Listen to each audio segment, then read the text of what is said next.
चलिए workshop safety की इस क्विक गाइड पर एक नजर डालते हैं। देखिए, सेफ्टी हमेशा खुद से शुरू होती है। तो वर्कशॉप में सबसे जरूरी नियम क्या है? अपने काम पर पूरा कंसंट्रेट करना, बस यही है सबसे पहला और सबसे जरूरी नियम। अब आते हैं एक बड़े खतरे पर, आग। किसी भी आग को लगने के लिए हमेशा 3 चीजें चाहिए होती हैं। इसे फायर ट्रायंगल कहते हैं और इसे समझना आग रोकने और बुझाने दोनों के लिए बहुत जरूरी है। वो 3 चीजें हैं, फ्यूल यानी ईंधन, हीट यानी गर्मी और ऑक्सीजन। अब फ्यूल के हिसाब से आग को अलग अलग क्लास में बांटा जाता है। बहुत सिंपल है। क्लास ए मतलब ठोस चीजों की आग, जैसे लकड़ी, और क्लास बी मतलब लिक्विड्स की आग। तो अगर क्लास बी की आग लगे यानी ज्वलनशील लिक्विड से, तो उसे कैसे बुझाएंगे?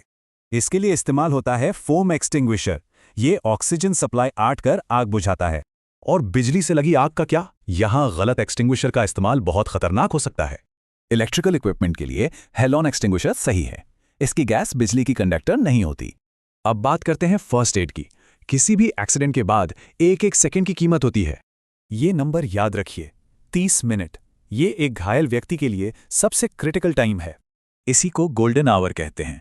इस दौरान दी गई फर्स्ट एड जान बचा सकती है। तो अगर किसी को ज्यादा चोट लगे और खून बह रहा हो, तो तुरंत क्या करना चाहिए? जवाब सिंपल है, घाव पर कसकर दबाव डालना है ताकि खून बहना बंद हो जाए। वैसे इलाज से बेहतर है बचाव, और यही काम आता है पीपीई यानी पर्सनल प्रोटेक्टिव इक्विपमेंट। जैसे कि ग्राइंडिंग करते वक्त उड़ने वाले पार्टिकल से आंखों को बचाने के लिए आई शील्ड पहनना जरूरी है।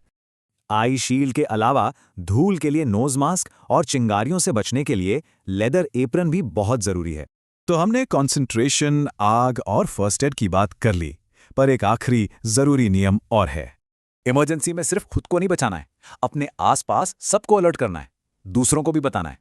चलिए अब एक आखिरी सवाल, वो कौन सी सेफ्टी टिप है जिसे लोग अक्सर भूल जाते हैं पर वो बहुत जरूरी है?